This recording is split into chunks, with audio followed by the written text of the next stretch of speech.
খানাকুল বিধানসভার অন্তর্গত খানাকুল ১ নম্বর ব্লকের পঞ্চায়েত সমিতির ৪টি কর্মাধ্যক্ষ নির্বাচিত হয়ে গেল মঙ্গলবার আরামবাগ মহকুমা শাসকের কার্যালয়ে। জানা গেছে, কয়েকদিন আগেই পঞ্চায়েত সমিতির ৪ জন কর্মাধ্যক্ষের বিরুদ্ধে অনাস্থা আনা হয়েছিল।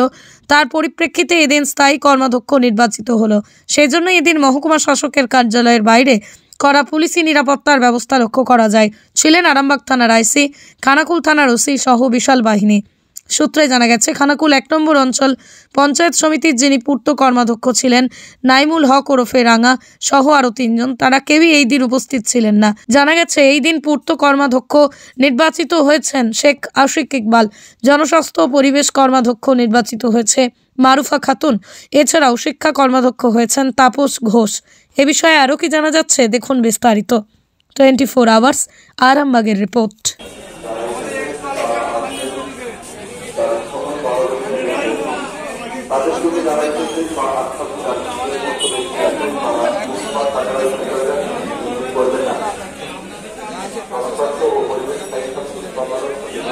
ব্লক খানাকুল ১-এর ব্লক সভাপতি কোথায়?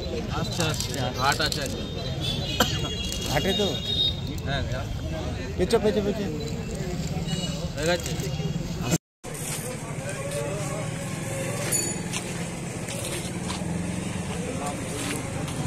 নামগুলো বিনয়ের কাছে দেওয়া আছে, নাম দেওয়া আছে তো, নাম এই নামগুলো করে ভেরিফাই করে নিন।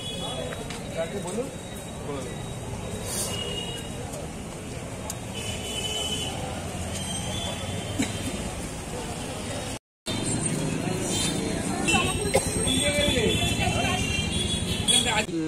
পূর্ত কর্মাধ্যক্ষ গঠন হলো।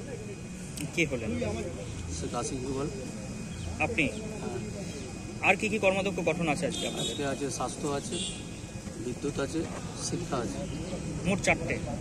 আপাতত একটাই হয়েছে। হ্যাঁ, আপাতত কি মনে হচ্ছে কেমন কাজ করবেন? অনেকদিন তো খানাকুলের উন্নয়ন থমকে আছে, কেমন কাজ করবেন নতুন দায়িত্ব পাওয়ার পর? কাজ তো অবশ্যই করবো।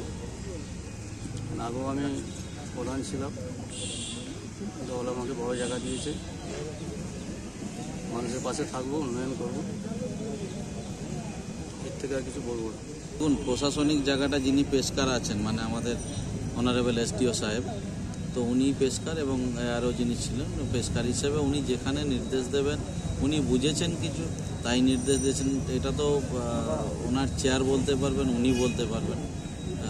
কেন এখানে হচ্ছে সেটা আমরা তো, প্রশাসন কি ভাবছে, তাদের কি চিন্তা ভাবনা, তাদের কি ল অ্যান্ড অর্ডার ইস্যু হবে, কি ইনপুট আছে, সেটা তো আমরা বলতে পারবো না। সেটা নিশ্চিতভাবে ওনার দিকে প্রশ্ন করলেই ভালো হয়। কারণ আমাদের উদ্দেশ্য যেটা, যে আমাদেরকে যেখানে ডাকবে সাব ডিভিশনের মধ্যে বা আমাদের খানাকুলেই হোক, আমাদের দিকে সেখানেই যেতে হবে। আশঙ্কা থাকছে। আপনারা তো এখানে যেই দিন রিমুভাল হলো সেই দিনেই ছিলেন, আজকেও আছেন। কোনো রকম স্লোগান, কোনো রকম গণ্ডগোল কি দেখতে পাচ্ছেন? গণ্ডগোল কিছুই নয়।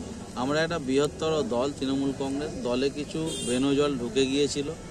দেখেছেন যাকে আজকে সরানো হলো পূর্তর থেকে, সেই নইমুল হক রাঙা, তিনি 2019-এ দলের একটু খারাপ অবস্থা বুঝে চলে গিয়েছিলেন।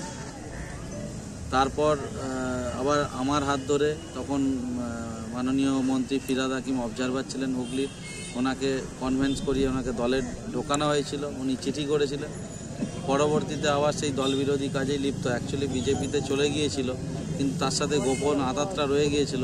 আমরা বুঝতে পারিনি বা দল বুঝতে পারিনি। দল যখন বুঝতে পেরেছে, দল আস্তে আস্তে তাকে দল চিহ্নিতকরণ করেছে এবং সরাতে শুরু করেছে।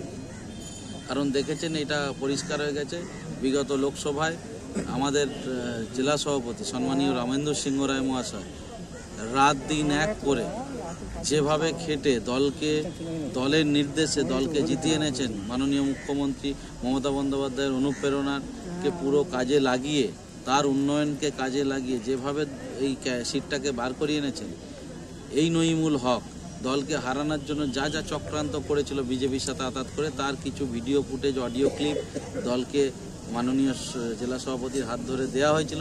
সেই সব বিবেচনা বিশ্লেষণ করে দল পরবর্তীতে তাদের চিহ্নিত করেছে এবং তারপর দেখেছেন দল বিরোধী কাজ করে যে দলের নির্দেশকে অমান্য করে 6 জন বিজেপির যে নির্বাচিত মেম্বার খানাকুলান পঞ্চায়েত সমিতিতে এবং সিপিআইএমের একজনকে নিয়ে দলের ঠিক করে দেয়া ক্যান্ডিডেটের বিরুদ্ধে ভোটাভুটি করেছে, সেইখানেই পরিষ্কার হয়ে গেছে যে বিজেপির সাথে গোপন আঁতাতটা খুব পরিষ্কার হয়ে গেছে। তারপর দল চিহ্নিত করেছে, দল যাকে বসিয়েছে নিশ্চিতভাবে আগামী দিনে তার এক্সপিরিয়েন্স আছে, 5 বছর সে একটা গ্রাম পঞ্চায়েতের প্রধান ছিল, ডেভেলপমেন্ট করেছে, কোনো জায়গায় খামতি রাখেনি, নিশ্চিতভাবে আগামী দিনে খানাকুলান পঞ্চায়েত সমিতি খুব ভালোভাবে চলবে। সন্তানের পরে মন বসছে না, প্রচুর পরিশ্রম করেও আপনি আশানুরূপ পারিশ্রমিক পাচ্ছেন না, যার ফলে আর্থিক সংকট আপনার জীবনে দুঃখ এবং চাপের ছায়া ফেলেছে। দিনার ভারে জর্জরিত স্বামী স্ত্রীর মধ্যে প্রতিনিয়ত ভুল বোঝাবুঝি বেড়েই চলেছে। নতুন বাড়ি কিনেছেন, কিন্তু সেই স্বপ্নের বাড়িটা যেন আরো দুর্ভোগ নিয়ে এসছে আপনার জীবনে। আপনি ভাবছেন সস্তায় পাওয়া বাড়িটা নেওয়াটাই কি সঠিক সিদ্ধান্ত ছিল?